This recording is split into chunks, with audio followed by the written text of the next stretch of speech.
Chris. Tatum. I'm Leo. This is The War of 1812! your first question is probably, what is the War of 1812? The War of 1812 is a war between the United States and Great Britain. The war started because of the British Orders in Council, which limited American trade with Europe. So the Americans got upset and invaded Canada on June 18th, 1812 to February 18th, 1815.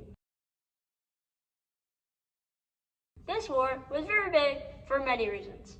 The war lasted 2 years and a half. Over 170 battles were fought. Only 7,000 men served in the United States military, but when the war broke out, by the end of the war, more than 35,000 American regulars and 458,000 military, though many of these were only mustered in for local defense, were serving on land and sea. One important thing is that wars back then are way different than wars today.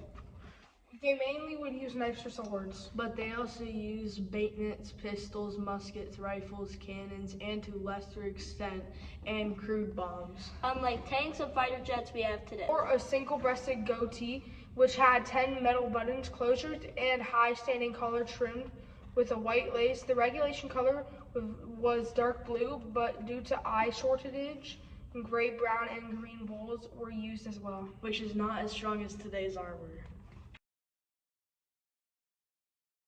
The war was fought with a host of other consequences. It laid the foundations for emergence of Canada as an independent nation and introduced the British to seek peaceful relations with the United States for the remainder of the 19th century and beyond.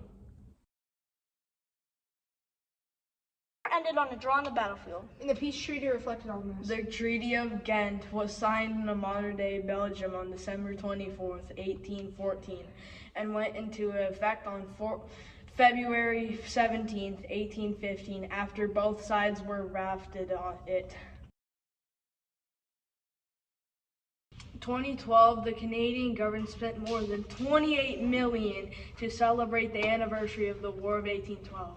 Did you know the British captured Fort Magnetic in Michigan because its commander, Fort Hanks, wasn't informed that the war had begun?